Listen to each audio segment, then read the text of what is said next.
आपण पाहत आहात सत्याची बाजू मांडणारं हक्काचं न्यूज चॅनल M24 तास।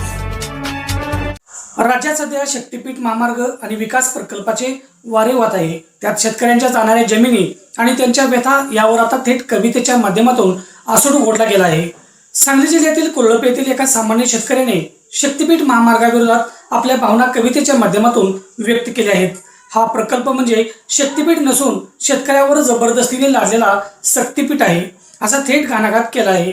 शेतकऱ्याचा हा व्हिडिओ सध्या सोशल मीडियावर चांगलाच व्हायरल होत असून त्यामध्ये त्यांनी सरकार आणि त्यांच्या धोरणावर कडाडून टीका केली आहे।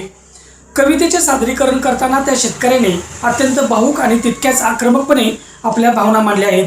ते म्हणतात, शक्तीपीठ नव्हे, हा तर शक्तीपीठ आहे। पाठीत शेतकऱ्यांच्या तो खंजीर खुपसला आहे। पाहूया कवितेची झलक। माझ्या कवितेचं नाव आहे शक्तीपीठ। माझ्या कवितेचं नाव आहे शक्तीपीठ। शक्तीपीठ नव्हे, हा तर शक्तीपीठ आहे, हा तर शक्तीपीठ आहे। पाठीत शेतकऱ्याच्या तो खंजीर खुपसला आहे, पाठीत शेतकऱ्याच्या तो खंजीर खुपसला आहे। विनंती ज्यासाठी नाही की त्यासाठी मागणी नाही, तरी तो जबरदस्तीने शेतकऱ्यावर लादला आहे, पाठीत शेतकऱ्याच्या खंजीर खुपसला आहे। बघा महागाई वाढवली ती गगनाला भिडवली, बघा महागाई वाढवली ती गगनाला भिडवली। कर जीएसटीचा आता तर तो जिजिया झाला आहे, कर जीएसटीचा आता तो तर जिजिया झाला आहे।